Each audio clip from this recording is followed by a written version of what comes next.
Welcome back to Beyond the Headline, everyone. It's a really exciting and it's going to be an educational day to be on the show with us because I'm here with the founders of Metabase, Sameer and Alan. Thank you guys for being here. Thanks for having us. Thank you. Could we start out with the simplest description of what it means to say that Metabase is analytics for humans? I'd say the simplest way to kind of bring that up is we've tried to create a tool that people who have real jobs can use. And so much of the industry caters to analysts or data scientists or CFOs. And what we've tried to build is something that the average person who's doing customer success management or a marketer or a sales ops person can actually use productively in their day-to-day life. So that's pretty much our target audience, and that's what we built a tool for. And can you highlight the importance of everyone being able to access that information easily without having to go around to 5 other people on the team to ask a question? Yes, we can. So I think it's interesting because most companies have lots of different data they want to expose in different ways. And typically most analytics is forced on people. So there's a sense of here are KPIs, here's your number, here's a thing that you have a quota against. And what we've tried to do is create a way for people to ask easy questions that come up during the course of their day. And if you're a VP, you can ask an analyst how many people signed up in Malaysia 2 weeks ago.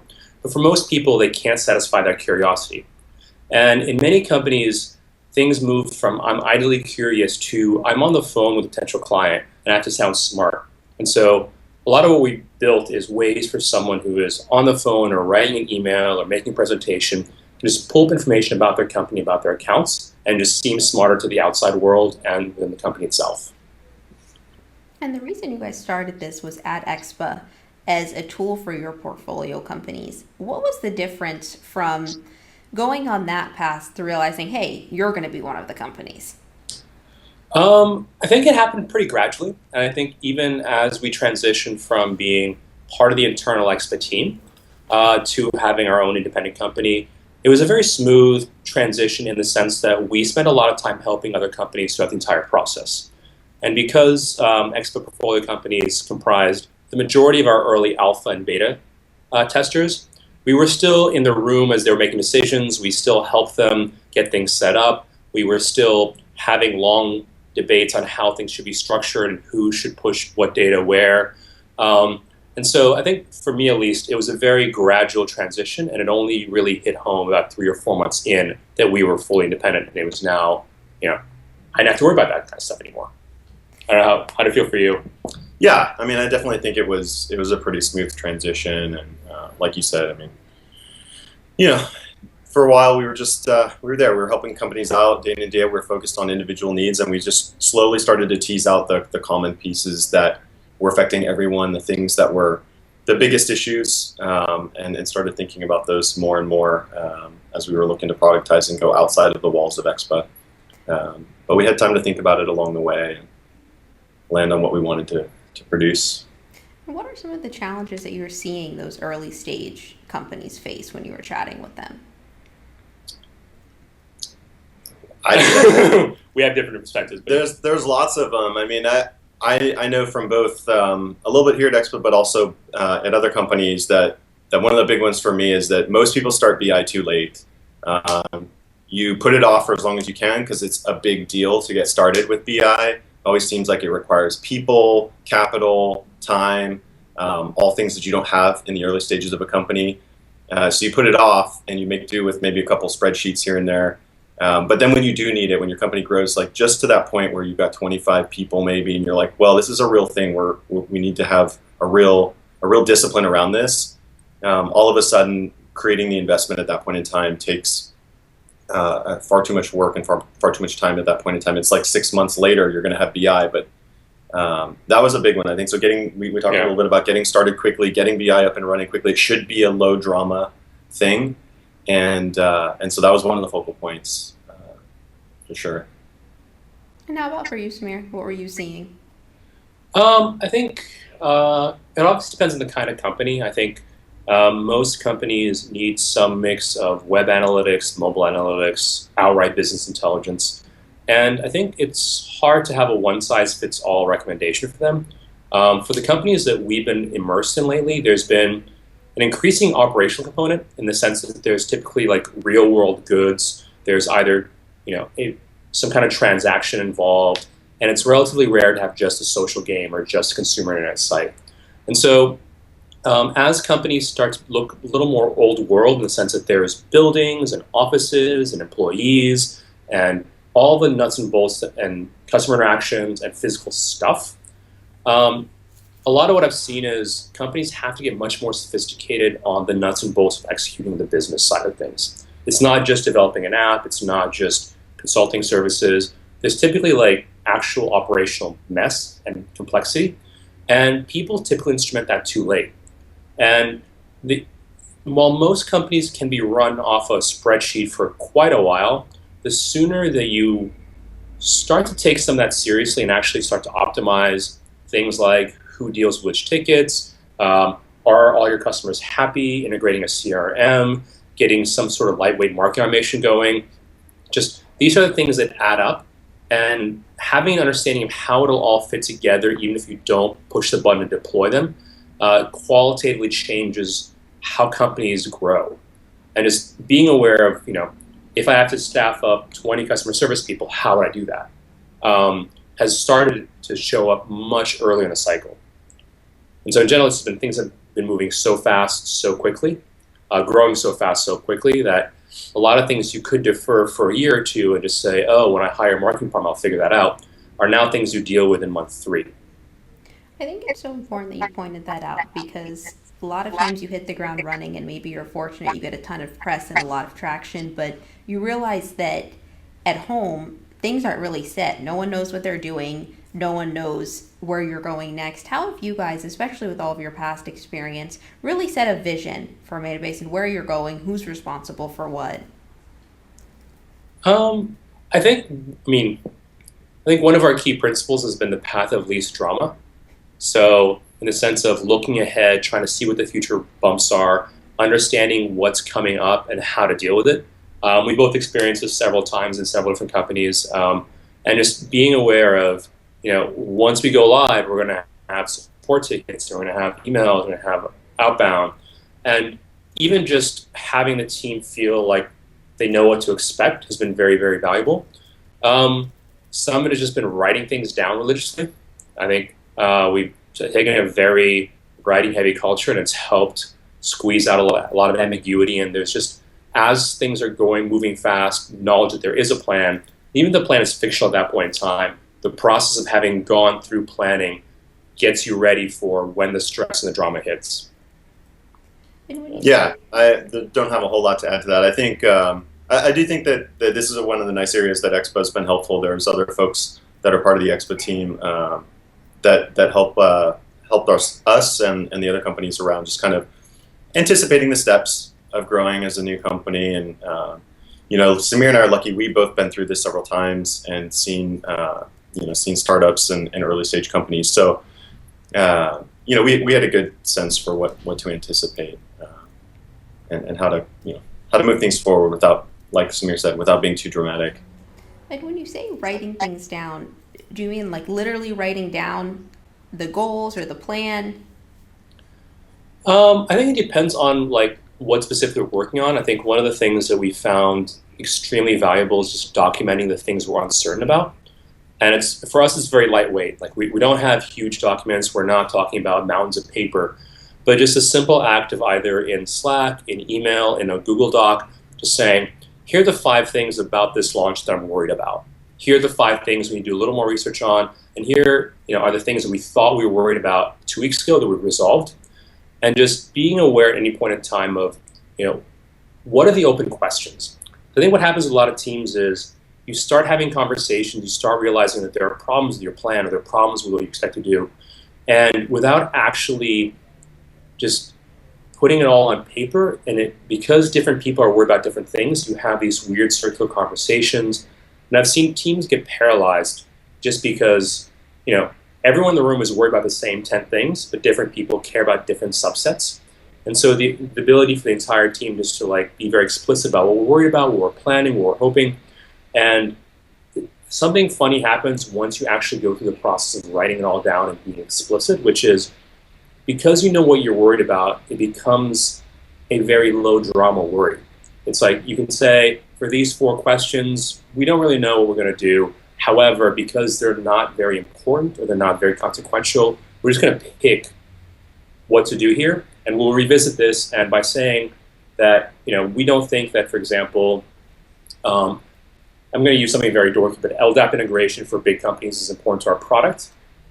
By putting it on paper, saying, for right now, we don't care about this, it just removes that as a source of stress and tension from conversations and lets you make decisions on the things that actually matter much faster. And that's something I was curious about with you guys too. How do you manage your time as a founder? Yeah.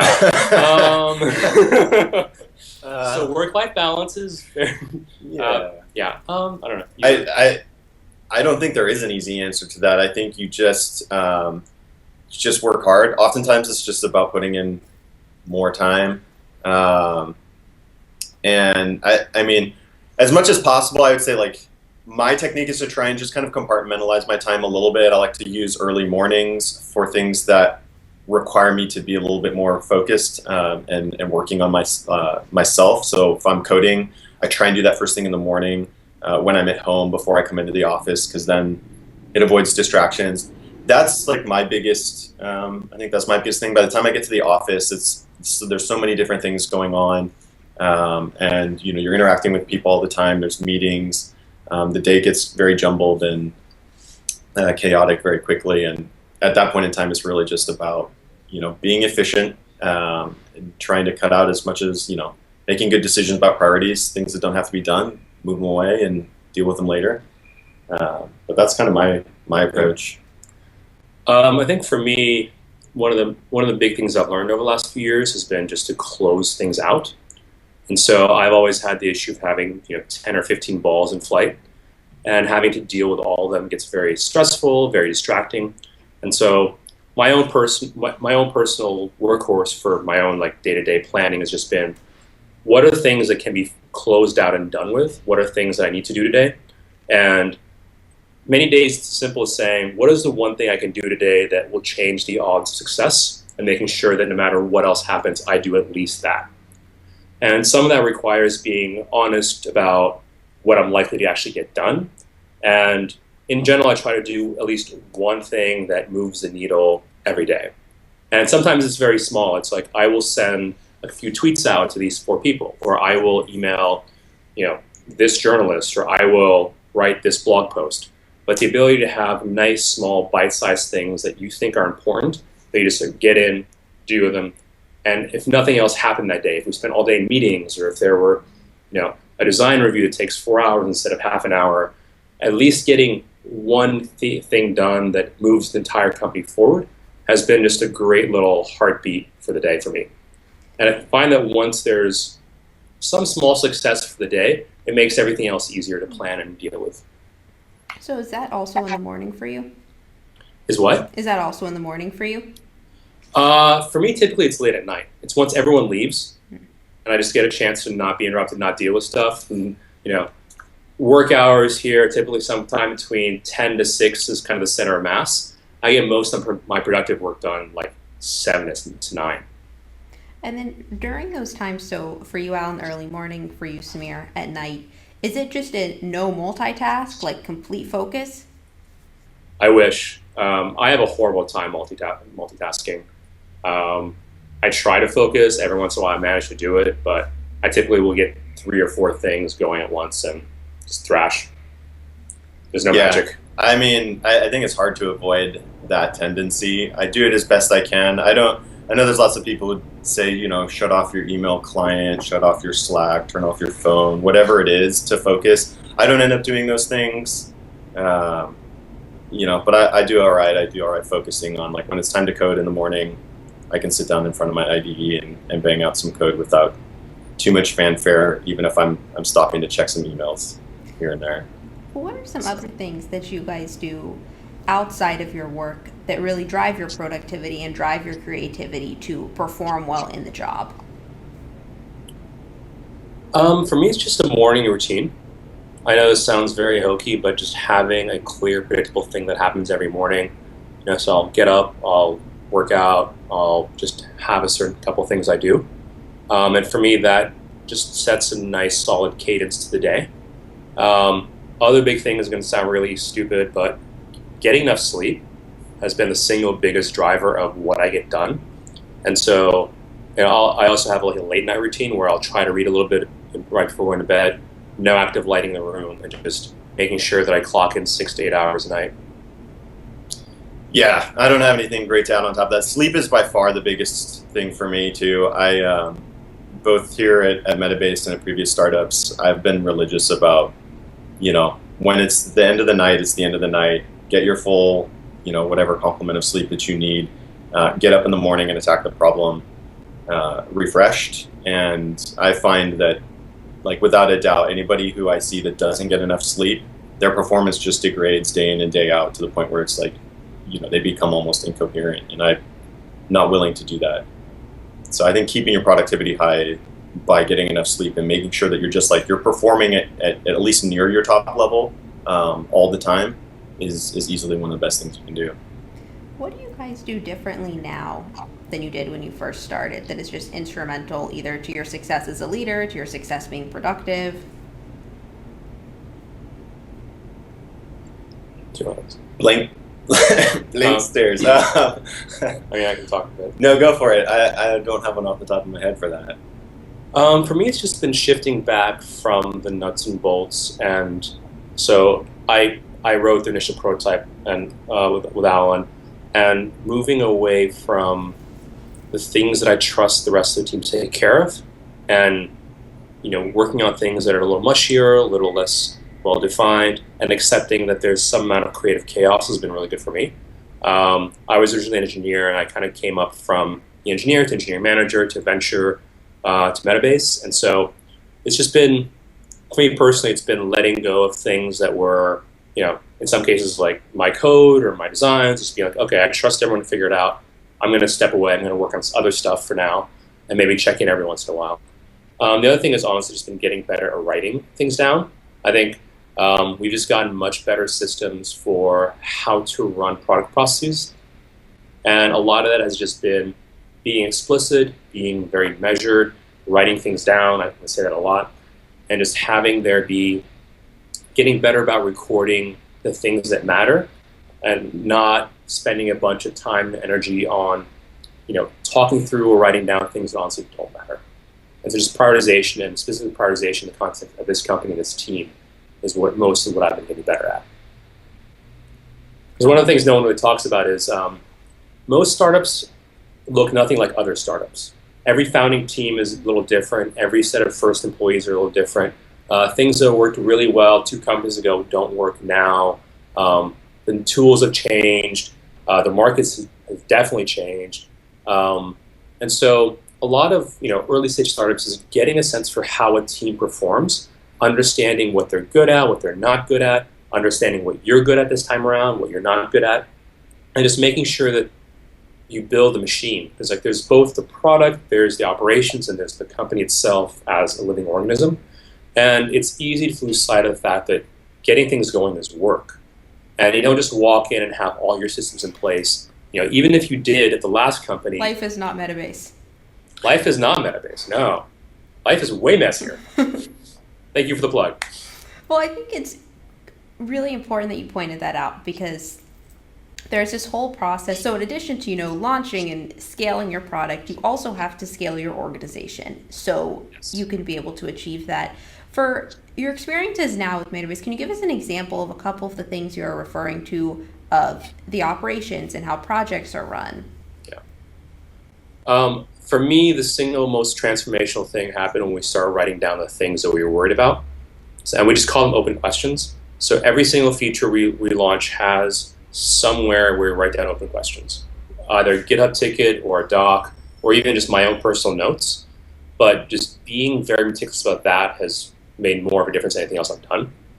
I think in terms of understanding a given team's cadence and how long we like to mull over decisions, whether the group as a whole is quick to decide things, where they like to think things through. And it's just one of those things where, again, like I can give someone advice, and I advise companies a lot, but it really just depends on the people in the room and their strengths. And I think it's one of the things that a lot of companies flounder on initially is they try to play to the strengths that they had in other places and not realize that with a new group of people in a new market with other competitors, you will have very different strengths that you should play to.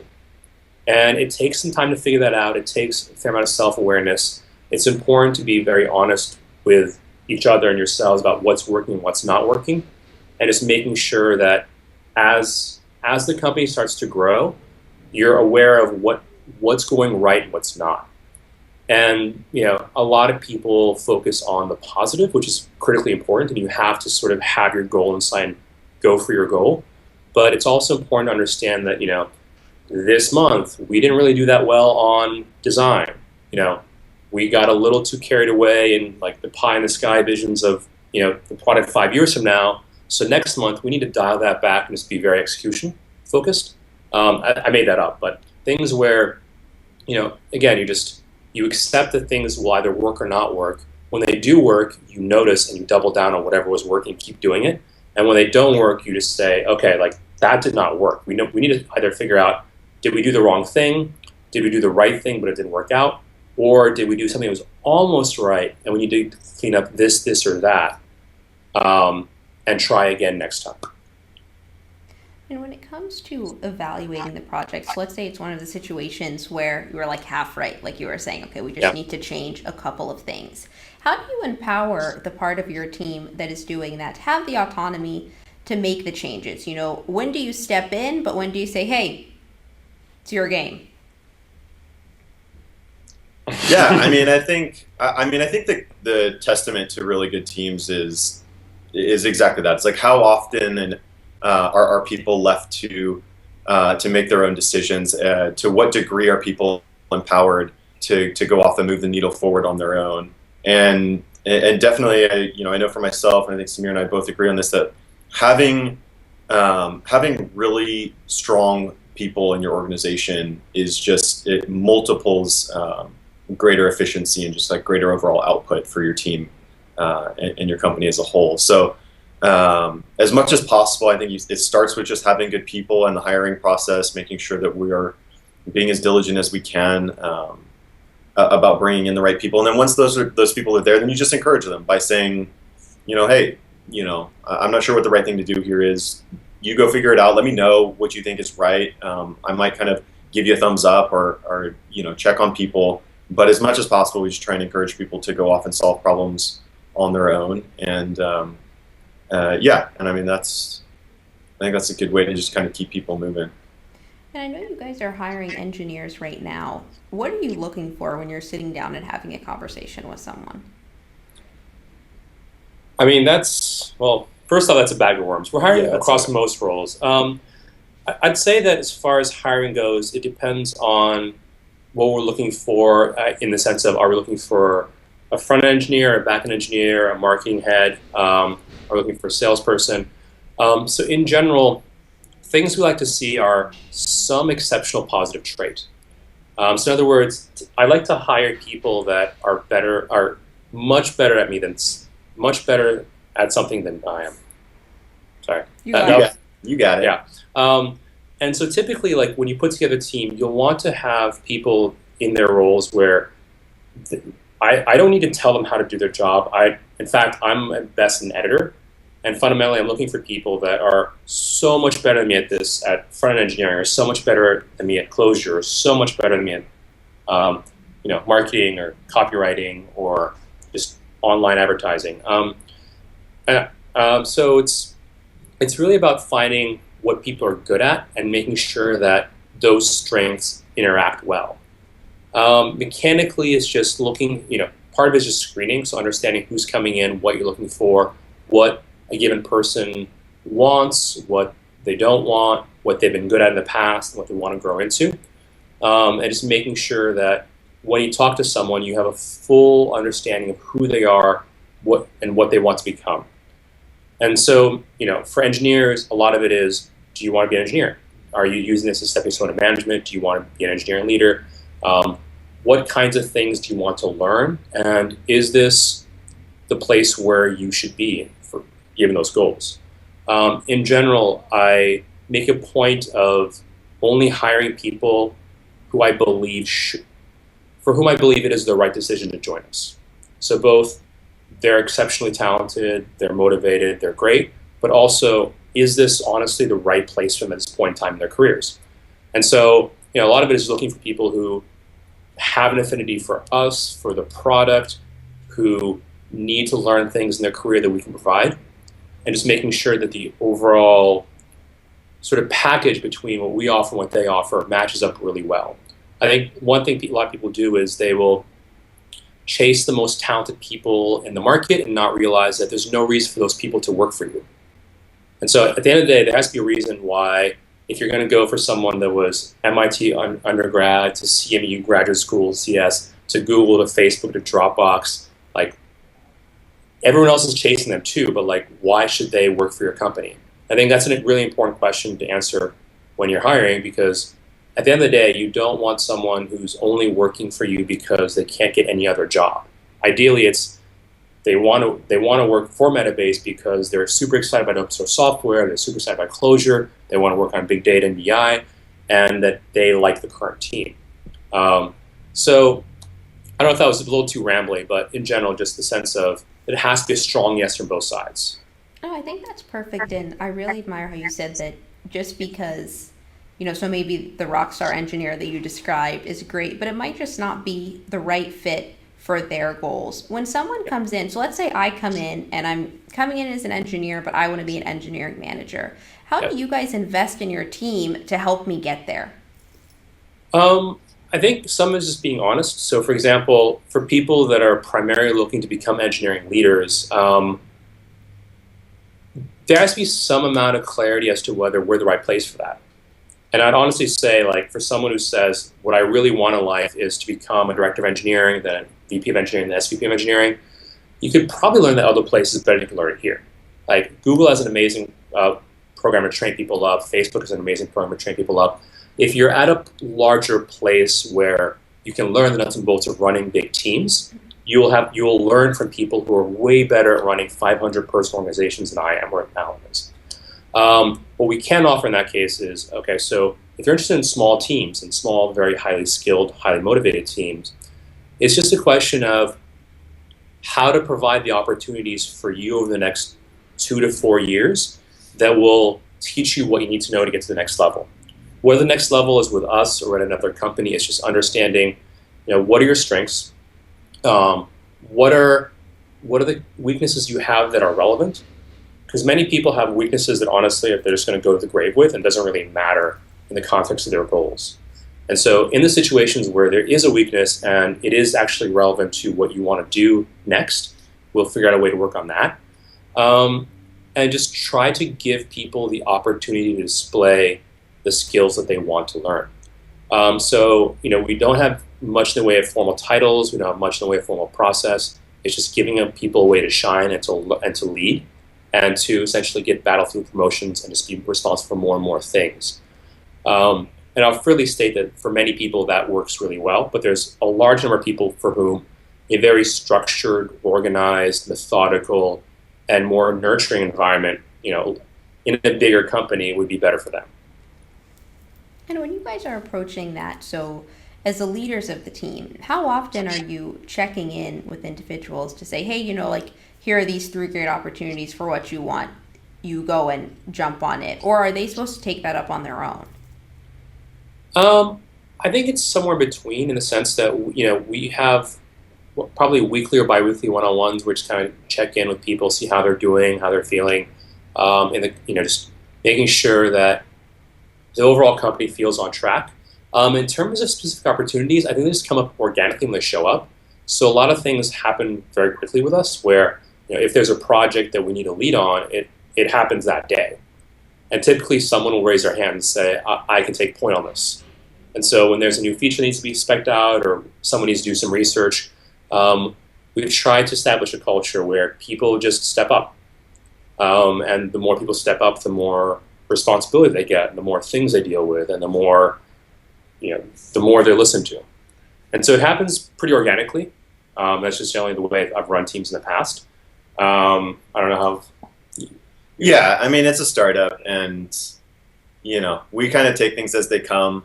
We don't have formal programs, and as much as Sameer and I have worked in places that are bigger teams and more established, so we have some background with that.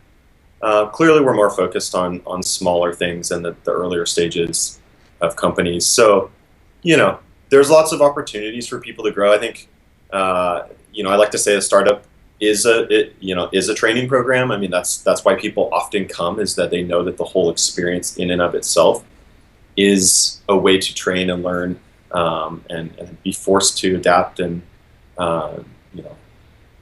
just kind of push your own limits, and so that's just part and parcel of the whole package. But within that framework and within the overall experience, I mean, we're always looking for opportunities to really just push people, like Sameer said. I mean, ask people to step up, give people opportunities when it's time to maybe, hey, maybe we could go and speak at this conference. Does anybody feel like that would be worth it? Or, does anybody want to go to this meetup and maybe present something? Or, there's a project out in the wild, an open source project that we like, and it needs a little bit of help. Like, should someone, take a look at it? Like, all kinds of things like that.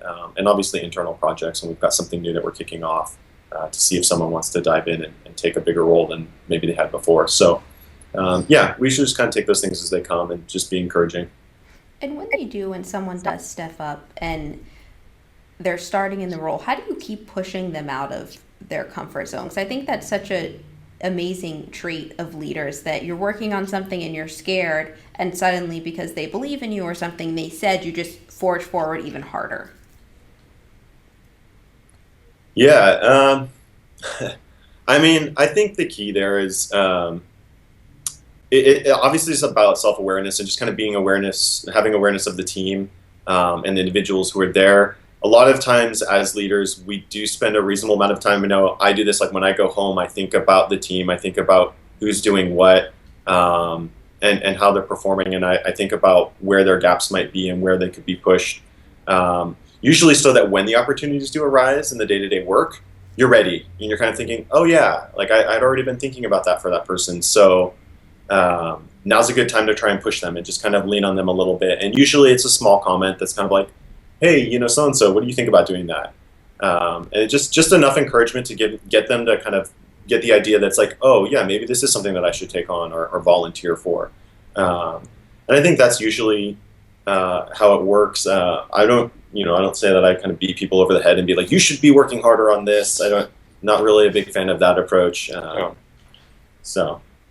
I'll also add that people are wired differently, and so understanding how the people in your team interact with each other, what they want, how they respond to things is part of the job of a leader.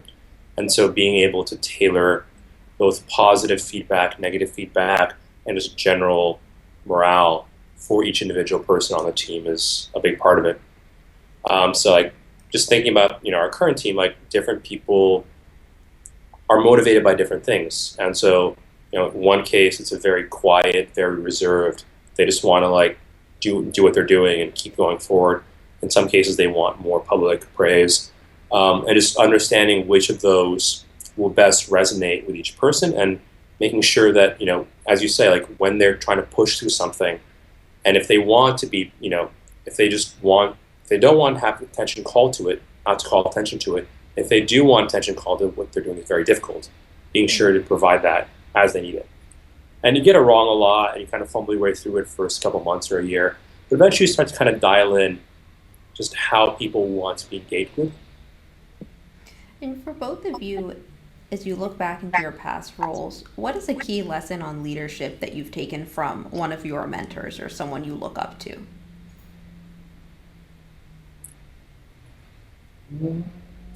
That's a good question. Don't have that one indexed. Yeah.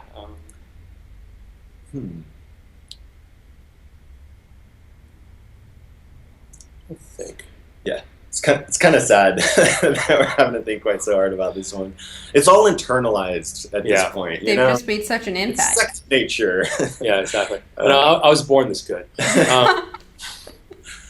But no, I think, I look back on my first management job, and it was kind of a battle through promotion. Like there was no process, there was no mentorship, there's no education. It was just like, hey, dude, so can you run the data team? And that was kind of my first initiation to be an engineering leader.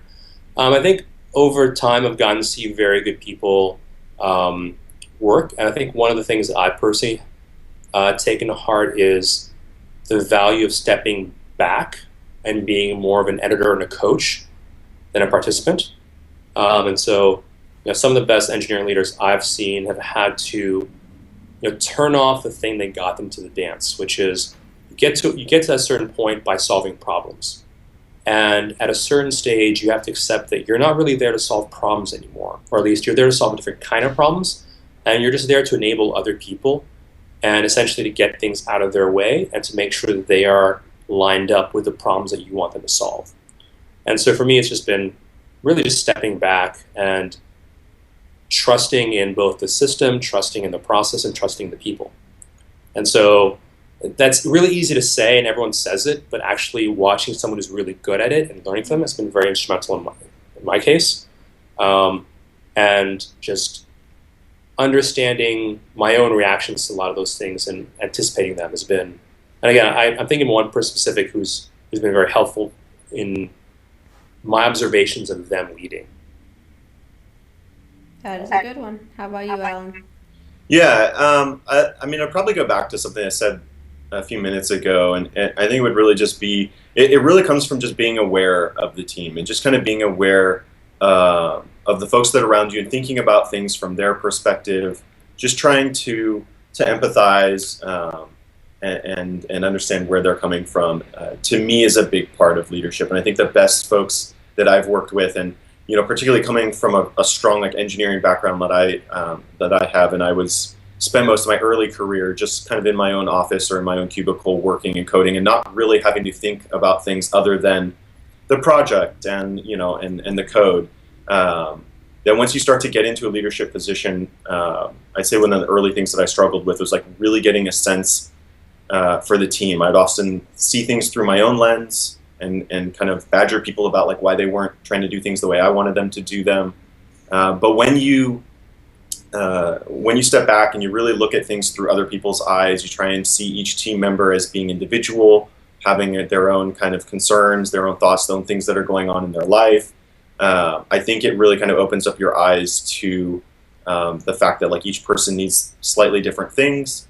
And all of a sudden, once you've kind of got a frame for thinking about that and kind of realizing that that's happening, then all of a sudden it's easier to make decisions. It's easier to understand why people are doing what they're doing, and start to see how the team can fit together better that way. And it just makes leadership as a whole easier. Perfect. You guys have internalized that because those were great answers. Good on the spot. So before we let you go, we always focus on 3 questions that don't have anything to do with work. So they're much easier than past years of your experience. The first one, if you were a song, what song would you be? Oh no, I'm terrible with songs. I don't think this means anything, but my knee-jerk reaction is Twinkle, Twinkle, Little Star. Or really more accurately, Twinkle, Twinkle, Twinkle, Little Bat from Alice in Wonderland. All right, Alan? I can't be Twinkle, Twinkle. No, I have song titles. I just put on Pandora stations. Don't think about song titles ever. But I would probably be some 80s Bon Jovi song or something like that. I can accept that. Question 2, if you could give everyone a fortune cookie with your favorite saying on it, what would you write inside? Ooh, well, I can steal a little bit of your thunder about writing things down. So I have a little saying around here that I do like. It's work related, but I like to say if it's not written down, it doesn't exist. And while that's not really a fortune, it should be on a fortune cookie. Give people some guidance. Because it is important to get things out of your head and into the real world in a concrete form. How about you, Sameer? I'd say stop and look around. I think a lot of people just kind of cruise through life on a very, very deeply cut groove, and just the ability to kind of stop where you are, examine what you're doing, why you're doing it, and then keep doing what you're doing, but just that moment of reflection. I love that. So if you were to have that moment of reflection anywhere in the universe, and I say universe because someone once answered Mars to this question, if you could teleport anywhere right now, where would you teleport? Truckee, California. Up in the mountains. Such a skier. I would actually, can I teleport back in time? Okay, I could make that an option. Spatial, we're not going temporal? No, we can go temporal. Okay. You've given the question a new dimension. What time period would you go back to? There's so many good ones. I think I would probably go back to ancient Egypt and just kind of watch the pyramids being built. I think those are my people. I'm Egyptian. You'd be with my family. Yeah, I just think it would be epic to watch that massive structure going up thousands of years ago. It would have to be mind-blowing. All right, so you've added a new dimension to the question. You've helped me learn a ton about leadership, and I can't wait for everyone to hear a lot of these insights about how to set up your company for right now, but also project yourself for the future. So a year or 2 years in, you're not like, oh my God, what am I going to do? How can everyone stay up to date with the work that you guys are doing and stay up to date with the two of you? We're at Metabase on Twitter. That's kind of the primary place to check us out. Metabase.com. And for the more technically minded, we're very active on GitHub. So github.com/metabase/metabase is our flagship project. So those are the three primary channels to get more information about us. Perfect. And you can sign up for our mailing list on www.metabase.com. Perfect. Thank you guys so much. Thank you. This is awesome. Thank you.